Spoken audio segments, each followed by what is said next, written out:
comic book friends, I'm Travis, and it's time for another edition of What the Fugue, where I talk about what's going on with me in my world of comics. Been a while since I've done one of these. Thought it was well past time to do one.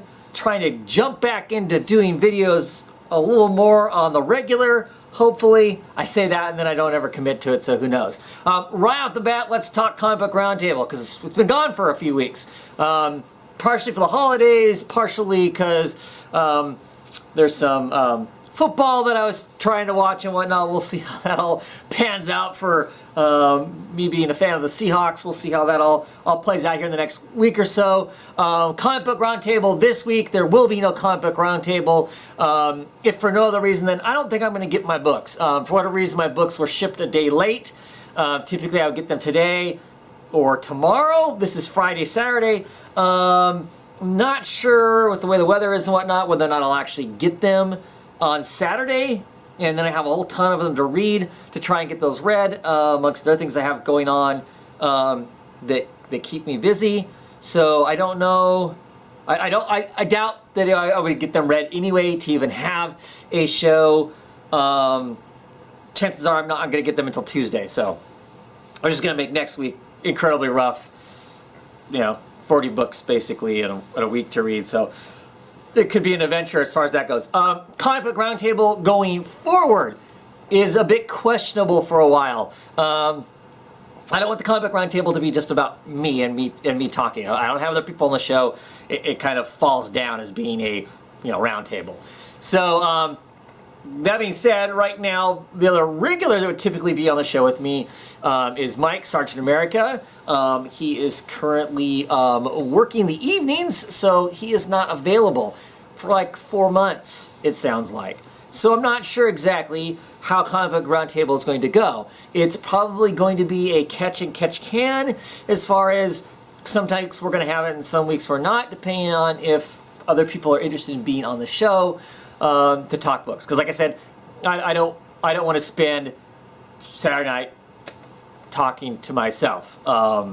So if I can't find other people to be on the show with me, we're just not going to have a roundtable. Sometimes I wonder if that's like a sign that maybe it's time to be done doing a live comic book show. But I like talking comic books to people, so I don't know.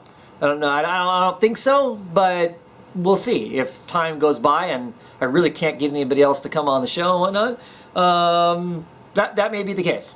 But hopefully, if I'm not doing the roundtable, that frees up time for me to be able to do my own videos. Go back to doing the No Capes and the Monster Comic reviews and talking about my books personally on a non-live video.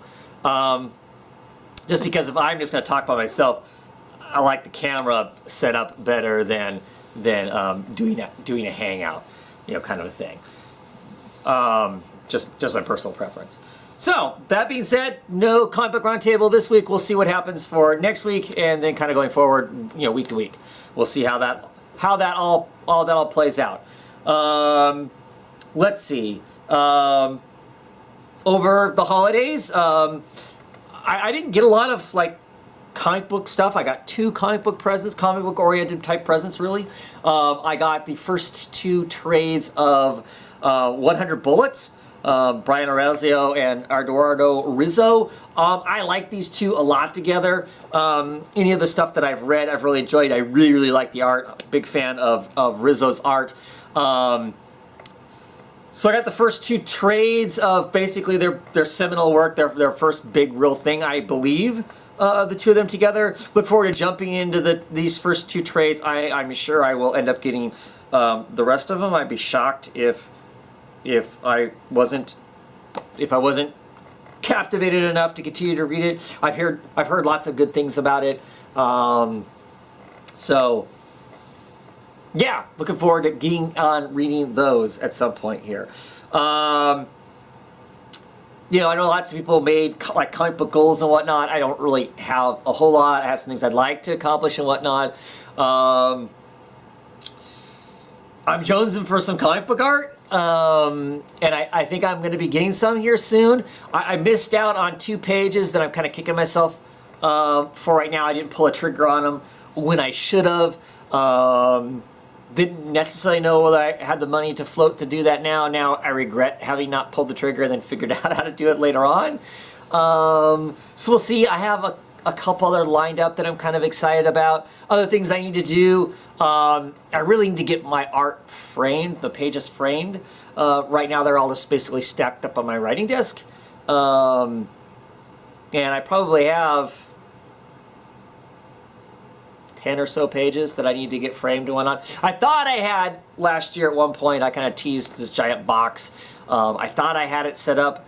My other half had purchased me a bunch of frames for quite a few of the things that I want framed up, but they ended up not being the right stuff and whatnot, and so they I ended up sending them all back.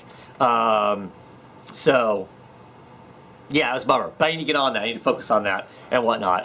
I'm just kind of peculiar about how it is that I want them framed. I don't want it too simple. I don't want it elaborate. It has to have something that the glass is UV protective and whatnot, because I do not want to have something stuck up on a wall and have, you know, the light and sun and any of that kind of stuff. Of course, here in the basement, there's a little less of that, but take the life out of my art. You know, I don't want it faded because it's been exposed to the wrong kind of light and whatnot. So that's the important thing about hanging the art.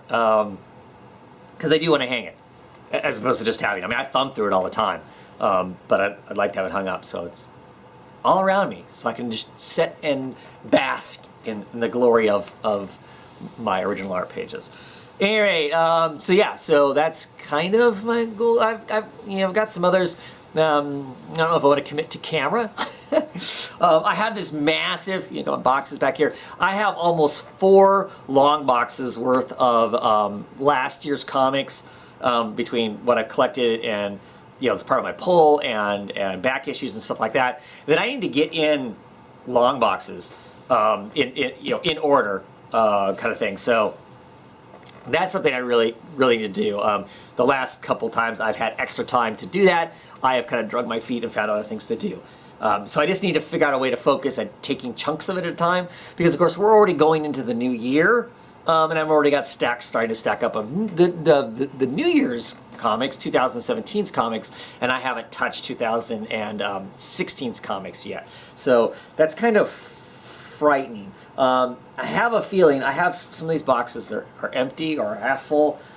I have a feeling by the time I get them in, I'm going to be filling up this row behind my head, which I'll miss because I kind of like having it to stack random stuff.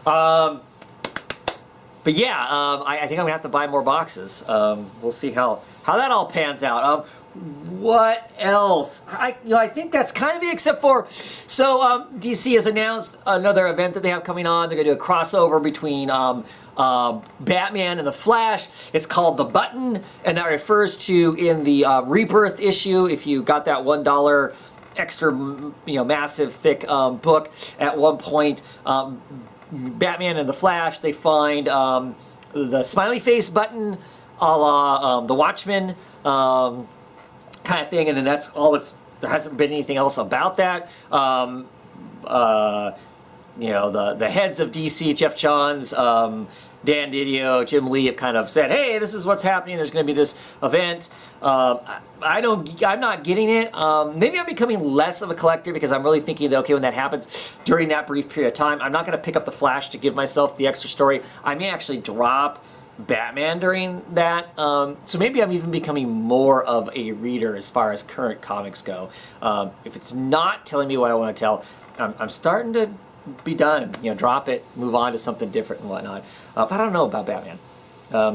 Some of the collectors still hanging on, I guess. But at any rate, this event, of course, is going to have the Watchmen in it again, which, of course, immediately starts bringing up people commenting the fact that, oh my God, if they use the Watchmen, it just destroys the legacy of the Watchmen, wrecks the entire thing, and all of that. And to me, I don't understand that thinking. I don't want to be so far as insulting to say that's kind of bullshit, but I really do feel like it's kind of bullshit. It takes whatever they do with the Watchmen stuff moving forward does not change what the original work was.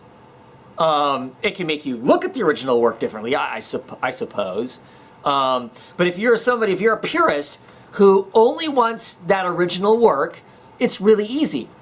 Don't read this other stuff. I'm assuming you didn't read when DC did all those little miniseries things. I didn't. Not so much because I didn't want it to wreck the original work. I just kind of thought, I don't see what they can do with it that would intrigue me, because that was kind of a relatively finite kind of a story as a whole, and I didn't see what would be about it that I would be interested in reading further. And I'm certainly the same way, other than just the morbid curiosity of how did the Watchmen stuff affect this new kind of soft reboot, relaunch of the DC universe. Part of me is interested in that aspect, and I'm fairly confident that I can talk with my other comic book friends to find that out, because I'm really not necessarily interested in actually reading all of that there and whatnot. I'm assuming with a character like Dr. Manhattan, it's probably pretty easy to kind of, rearrange whatever you want to rearrange as far as that goes. If that's the case, and I really don't think it is, because that doesn't strike me as being a Dr. Manhattan kind of thing to do, to manipulate reality in that sort of a fashion. But they could tell that story, and I don't really care. But this whole kind of outcry of, what does Moore think, and oh my gosh, it's going to wreck Watchmen is silly kind of nonsense, I think. It doesn't wreck the original work. The original work is still there. You can go and read it, enjoy it for what it is, and then not read anything else that has to do with it. Where you take this stuff with with kind of a grain of salt. Stuff moves forward. Prime example of that is I'm getting ready to drop Green Arrow again. Anybody who's had a long history of me talking comics knows that Green Arrow used to be one of my absolute favorite superheroes. And of an era, he still is. As a kid, I absolutely loved Green Arrow. I even love the Longbow Hunter series. I like the Grell stuff that came after that. I can look back at it now, through older eyes and find some faults with it. Clearly it's of the era that it was written in, but I really enjoyed it, and I liked the Ollie, I like the John Weddick stuff that that was written, and I liked that kind of older, wiser, somewhat of a screw up, Green Arrow. And clearly Green Arrow isn't that anymore. Once the New 52 hit, they de-aged him a whole bunch, turned him into something completely different, that never ever worked for me. And then the Rebirth Green Arrow, they started to play and grasp some of the ideas of what made the original Green Arrow rich and interesting. But it's not being executed well now either. I dropped it and picked it up and dropped it multiple times in the New 52. I was super excited about the first arc of the Rebirth stuff, and now I'm done. I'm not going to get it anymore. It's not a very enjoyable book. Partially due to the fact it's published twice a month. It's got to be, I feel like, a pretty solid book to come out twice a month. Otherwise, it just re-emphasizes twice a month some of the flaws with the book and makes it harder to enjoy the other stuff. If it was a monthly book, I probably wouldn't complain about it quite so much, because it wasn't always in my face showing me the stuff that I don't feel like is working with the book. So does the bad, de-aged, not wise, superficial Green Arrow that we have now, does that take away the Green Arrow I had before? No, it doesn't. It's just if I get in a conversation about Green Arrow, I go, I love this was great. Where he's at now isn't great. Maybe someday he'll get back to that, maybe he never will. It still doesn't take away from the legacy of what I enjoyed and what I read and whatnot. What's happening now, I can say is awful. So I guess with the Watchmen stuff, it's not affecting the original Watchmen work, I don't believe. Whatever Watchmen-oriented, tied into stuff that happens now, you can read it and go, this is horrible, this is never what the Watchmen was, and I won't argue that point with you, I don't think. That's your opinion, how you feel about it, but I don't see how it affects, realistically, how it affects what was back there so much. And nobody else should write it unless Moore wants to write something. I don't know about that either, because there have been plenty of writers that have gone back to the well, as it were, of stuff that everybody thought was great and come back to it many years later, and don't think, rarely does it ever hold up or is as good as what originally happened. I can't think of anything really, works that have come after the original that hold up as well. If you can think of something, let me know. But anyway, my 2 cents on the whole, oh no, Watchmen are coming back up again. Whatever. I still enjoyed the original stuff. I will continue to still enjoy the original stuff, and don't necessarily have any interest in what's going forward. I may end up picking up some bits and pieces of it because I may continue to pick the Batman stuff up and whatnot, but I'm not going to rush out and get it. And I'm not going to badmouth DC for using it. It's part of their content. Have at it. Do whatever kind of a thing. So, with that said, I think I'm done. Thanks for watching this little thing. Hopefully this weekend, if I don't have my books, I'll probably be talking about last week's books. Because I have opinions. Because I always have opinions. Anyway, have a great one, everybody.